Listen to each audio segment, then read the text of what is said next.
भीमराव अंबेडकर की जन्म जयंती समारोह में मंच पर विराजमान सभी आदरणीय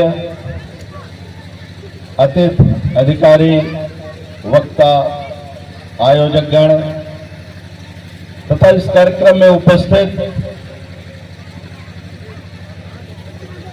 डॉक्टर अंबेडकर के जीवन से प्रेरणा लेकर, शिक्षा लेकर के अपने जीवन को आगे बढ़ाने के लिए आसपास से एकत्र सभी भाइयों बहनों, पत्रकार साथियों, लगभग 125 साल बाद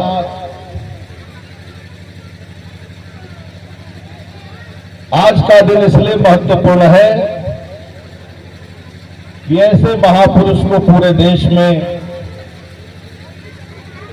हम याद कर रहे हैं जो पूरी दुनिया में परिवर्तन का प्रतीक माना जाता है।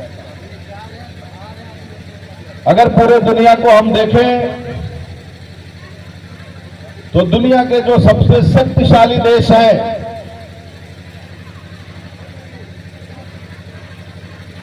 उसमें जो सबसे बड़ा नाम है, एक अमेरिका का, दूसरा सोवियत संघ रूस का।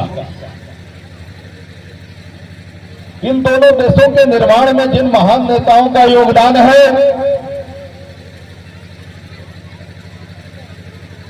अगर उसका हम स्मरण करें तो डॉक्टर अंबेडकर के प्रति हमारा आदर के साथ सिर झुक जाता है।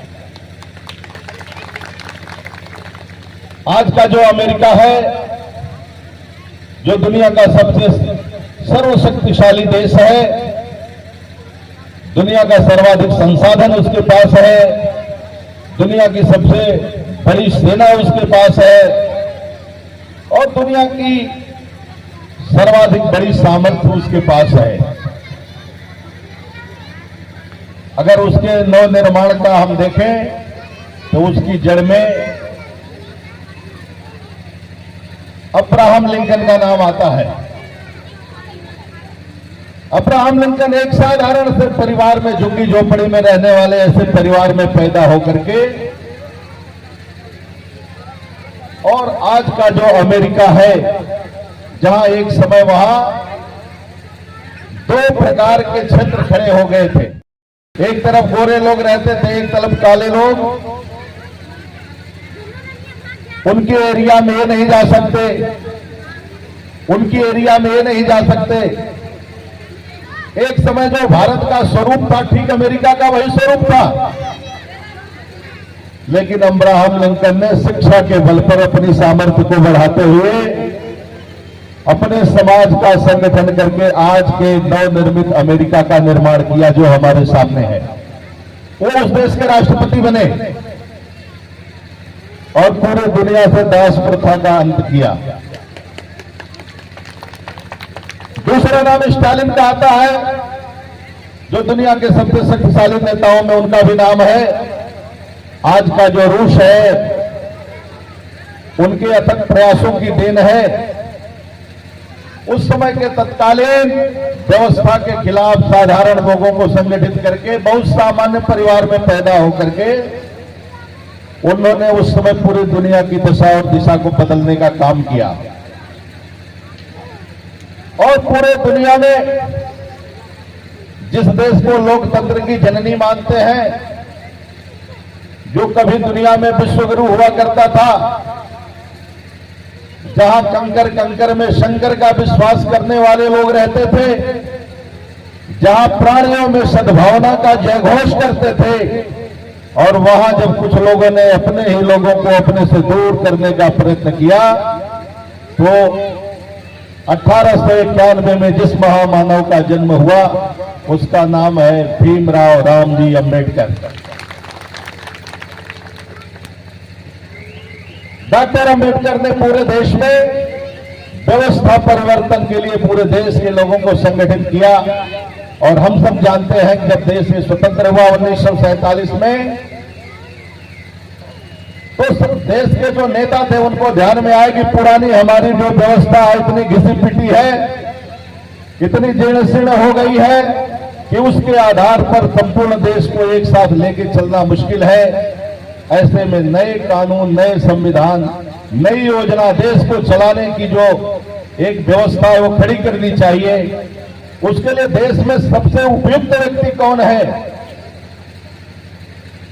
तो 100 साल का इतिहास अगर देखेंगे तो उस समय क्या देश के लिए संघर्ष करने वाले, देश के लिए काम करने वाले, समाज के लिए संगठन करने वाले लोगों में जो नाम विचार के बाद आया, जो सर्वाधिक पढ़ा लिखा था, जो सर्वाधिक शिक्षित था और जो सामान्य व्यक्ति की समस्या को बचपन से देख रहा था, ऐसे नाम का चयन हमारे स्वतंत्रता संग्राम के नेताओं ने तय किया। वो नाम है डॉक्टर भीमराव रामजी अंबेडकर।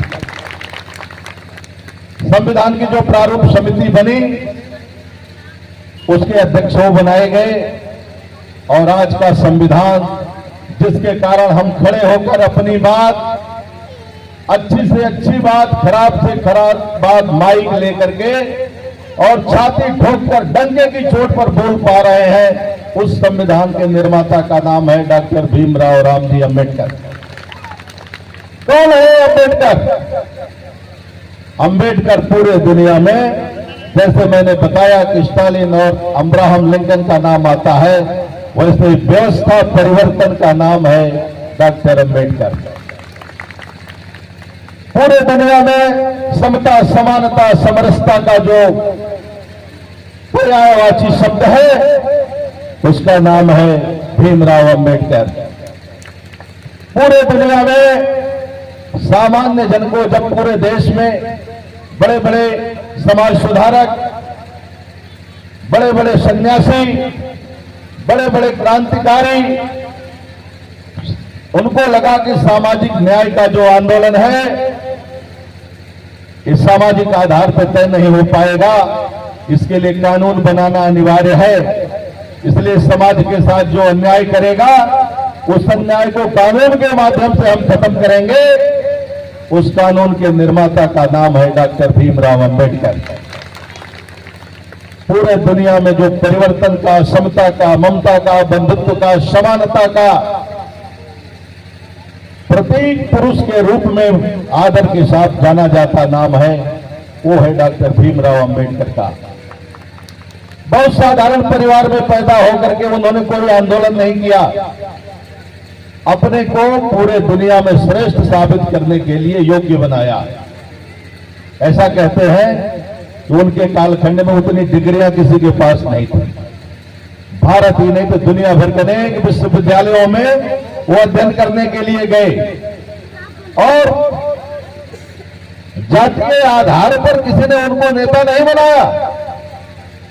उस समय कानून के सबसे बड़े जो ज्ञाता थे, जिनका नाम डॉक्टर राजेंद्र प्रसाद है, जो भारत के पहले राष्ट्रपति बनाए, उनका यह प्रस्ताव था ये व्यक्ति हमसे भी योग्य है, इसे ये व्यवस्था सौंपनी चाहिए। आज उनकी पुण्यतिथि है। संविधान की प्रस्तावना में डॉक्टर अंबेडकर लिखते हैं, उन्होंने कभी नहीं कहा कि मैंने कोई काम किया है, किसी काम का श्रेय अपने को नहीं लिया कि मेरे कारण ये हो गया, मेरे आंदोलन के कारण, मेरी बुद्धिता के कारण, मेरी सामर्थ्य के कारण। संविधान की प्रस्तावना में डॉक्टर अंबेडकर लिखते हैं कि हम भारत के लोग भारत को संपूर्ण प्रभुत्व, समाजवादी, पंथनिरपेक्ष, लोकतांत्रिक गणराज्य बनाने के लिए अपनी पूरे सामर्थ्य का योगदान देंगे। ये डॉक्टर अंबेडकर का देश है जिसमें समता, ममता, समानता, समरसता, व्यक्ति की स्वतंत्रता, अभिव्यक्ति की स्वतंत्रता, जिस देश में हिंसा को कोई स्थान नहीं, पूरे देश के लोग भाईचारे के साथ रह करके कोई ऐसी बात नहीं करेंगे जिससे एक दूसरे की भावना को ठेस पहुंचे और इस भावना के साथ इस भारत को पूरे दुनिया में श्रेष्ठ बनाएंगे। ऐसा कहते हैं इतना बड़ा लिखित संविधान पूरे दुनिया में किसी देश के पास नहीं है। इतना श्रेष्ठ संविधान किसी देश के पास नहीं है। उसको बनाने वाला कौन है? क्योंकि जितना अपमान डॉक्टर अंबेडकर ने झेला था, अगर किसी दूसरे व्यक्ति को अधिकार मिल जाए तो तुरंत वो बंटवारा शुरू कर देगा। लेकिन उन्होंने संपूर्ण देश के सभी लोगों को साथ लेकर देश के विकास की कल्पना की, जिसका प्रकट रूप में जो सबसे बड़ा देश का धर्म ग्रंथ है उसका नाम है भारत का संविधान। और इस संविधान के आधार पर आज हम यहां तक पहुंचे हैं। आज उनकी पुण्यतिथि है, आज उनकी जन्म जयंती है। उनके जीवन से प्रेरणा लेकर के हम अपना घर, अपना परिवार, अपना समाज और अपने देश को दुनिया में श्रेष्ठ बनाएंगे, ऐसा संकल्प लेकर अगर हम जाएंगे तो डॉक्टर अंबेडकर को आज सच्ची श्रद्धांजलि और उनके प्रति श्रद्धा का ठीक से अर्पण मुझे लगता है कि होगा। यह देश त्याग का देश है, यह देश अर्पण का देश है, तर्पण का देश है, समर्पण का देश है। इसलिए उनके जीवन से प्रेरणा लेकर के अपने अपने समाज को श्रेष्ठ बनाने में, अपने अपने परिवार को श्रेष्ठ बनाने में, अपना स्वयं का जीवन श्रेष्ठ बनाने में हम सब अपनी सामर्थ्य का योगदान दें। इतना ही आप सबके बीच में निवेदन करते हुए अपनी बात को मैं पूरी करता हूं। धन्यवाद, नमस्कार, सबको राम राम।